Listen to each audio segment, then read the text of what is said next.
श्री गणेशाय नमः।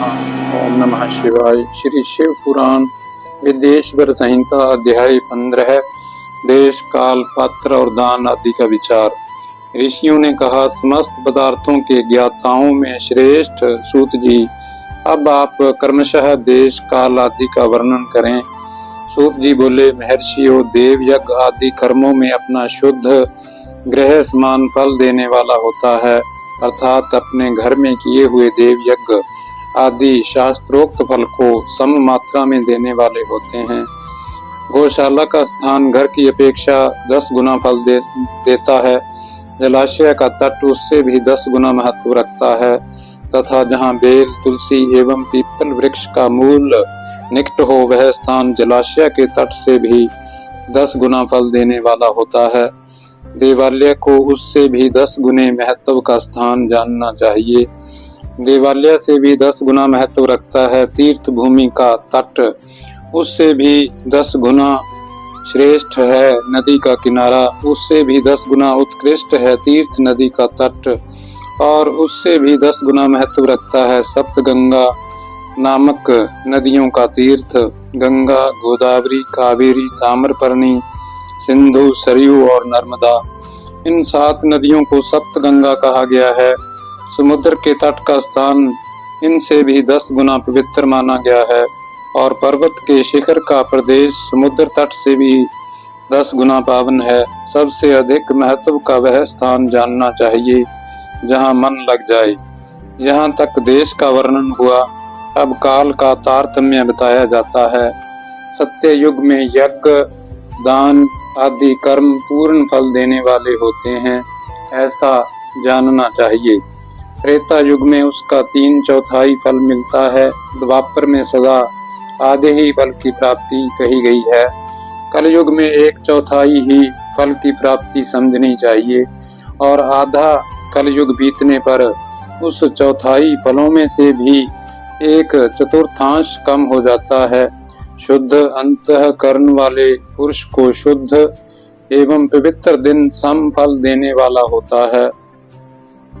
विद्वान ब्राह्मणों, सूर्य संक्रांति के दिन किया हुआ सत्कर्म पूर्वोक्त शुद्ध दिन की अपेक्षा 10 गुना फल देने वाला होता है, यह जानना चाहिए।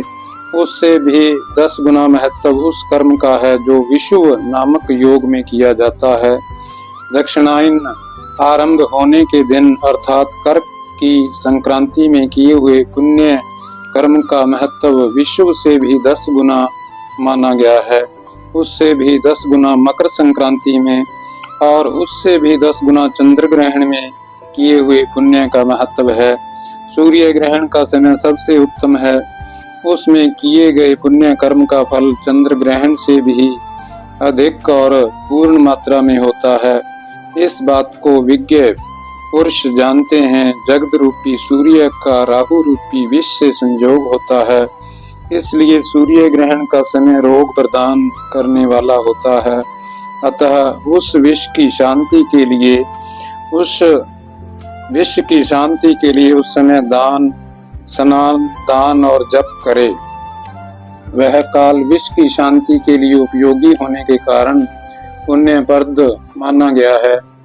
जन्म नक्षत्र के दिन तथा व्रत की पूर्ति के दिन का समय सूर्य ग्रहण के समान ही समझा जाता है, परंतु महापुरुषों के संग का काल करोड़ों सूर्य ग्रहण के समान पावन है, ऐसा ज्ञानी पुरुष जानते मानते हैं। तपोनिष्ठ योगी और ज्ञान निष्ठ यति ये पूजा के पात्र हैं, क्योंकि ये पापों के नाश में कारण होते हैं। जिसने 24 लाख गायत्री का जप कर लिया हो, वह ब्राह्मण भी पूजा का उत्तम पात्र है।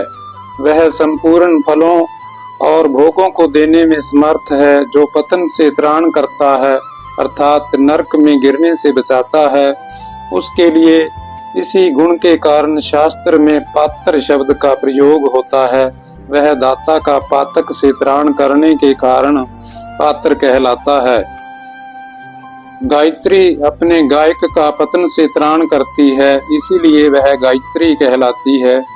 जैसे इस लोक में जो धनहीन है, वह दूसरे को धन नहीं देता, जो यहाँ धनवान है वही दूसरे को धन दे सकता है।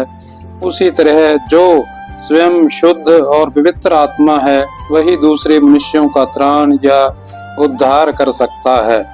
जो गायत्री का जप करके शुद्ध हो गया है वही शुद्ध ब्राह्मण कहलाता है।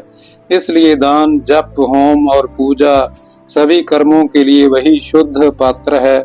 ऐसा ब्राह्मण ही दान तथा रक्षा करने की पात्रता रखता है। स्त्री हो या पुरुष, जो भी भूखा हो वही अन्नदान का पात्र है। जिसको जिस वस्तु की इच्छा हो उसे वह वस्तु बिना मांगे ही दे दी जाए तो दाता को उस दान का पूरा पूरा फल प्राप्त होता है। ऐसी महर्षियों की मान्यता है। जो सवाल या याचना करने के बाद दिया गया हो वह दान आधा ही फल देने वाला बताया गया है। अपने सेवक को दिया हुआ दान 1/4 फल देने वाला होता है। विप्रवरो, जो जाति मात्र से ब्राह्मण है और दीनता पूर्ण वृत्ति से जीवन बिताता है, उसे दिया हुआ धन का दान दाता को इस भूतल पर 10 वर्षों तक भोग प्रदान करने वाला होता है। वही दान यदि वेद वेत्ता ब्राह्मण को दिया जाए तो वह स्वर्ग लोक में देवताओं के वर्ष से 10 वर्षों तक दिव्य भोग देने वाला होता है। शील और उच्च वृत्ति से लाया हुआ और गुरु दक्षिणा में प्राप्त हुआ अन्न धन शुद्ध द्रव्य कहलाता है। उसका दान दाता को पूर्ण फल देने वाला बताया गया है। क्षत्रियों का शौर्य से कमाया हुआ, वैश्यों का व्यापार से आया हुआ और शूद्रों का सेवा वृत्ति से प्राप्त किया हुआ धन भी उत्तम द्रव्य कहलाता है। धर्म की इच्छा रखने वाली स्त्रियों को जो धन पिता एवं पति से मिला हुआ हो उनके लिए वह उत्तम द्रव्य है। गौ आदि 12 वस्तुओं का चैत्र आदि 12 महीनों में क्रमशः दान करना चाहिए। गौ, भूमि, तिल, सुवर्ण, घी, वस्त्र, धान्य, गुड़, चांदी, नमक, कोहड़ा और कन्या, ये ही वे 12 वस्तुएं हैं। इनमें से गोदान से कायिक, वाचिक और मानसिक पापों का निवारण तथा कायिक आदि पुण्य कर्मों की पुष्टि होती है। ब्राह्मणों, भूमि का दान इहलोक और परलोक में प्रतिष्ठा अर्थात आश्रय की प्राप्ति कराने वाला है। तिल का दान बलवर्धक एवं मृत्यु का निवारक होता है। सुवर्ण का दान जठराग्नि को बढ़ाने वाला तथा वीर्यदायक है। घी का दान पुष्टि कारक होता है। वस्त्र का दान आयु की वृद्धि कराने वाला है, ऐसा जानना चाहिए। धान्य का दान अन्न धन की समृद्धि में कारण होता है। गुड़ का दान मधुर भोजन की प्राप्ति कराने वाला होता है। चांदी के दान से वीर्य की वृद्धि होती है। लवण का दान षड्रस भोजन की प्राप्ति कराता है। सब प्रकार का दान सारी समृद्धि की सिद्धि के लिए होता है। विज्ञ पुरुष कूष्मांड के दान को पुष्टिदायक मानते हैं। कन्या का दान आजीवन भोग देने वाला कहा गया है। ब्राह्मणों, वह लोक और परलोक में भी संपूर्ण भोगों की प्राप्ति कराने वाला है। विद्वान पुरुष को चाहिए कि जिन वस्तुओं से श्रवण आदि इंद्रियों की तृप्ति होती है उनका सदा दान करे।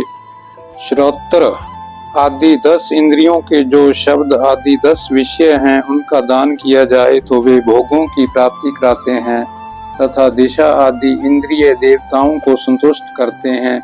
वेद और शास्त्र को गुरु मुख से ग्रहण करके गुरु के उपदेश से अथवा स्वयं ही बोध प्राप्त करने के पश्चात जो बुद्धि का यह निश्चय होता है कि कर्मों का फल अवश्य मिलता है, इसी को उच्च कोटि की आस्तिकता कहते हैं।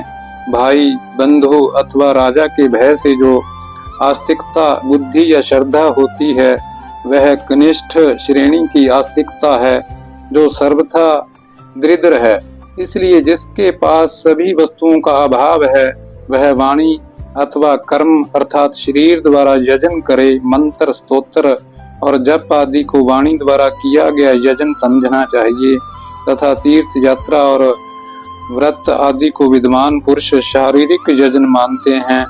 जिस किसी भी उपाय से थोड़ा हो या बहुत देवतार्पण बुद्धि से जो कुछ भी दिया अथवा किया जाए वह दान या सत्कर्म भोगों की प्राप्ति कराने में समर्थ होता है।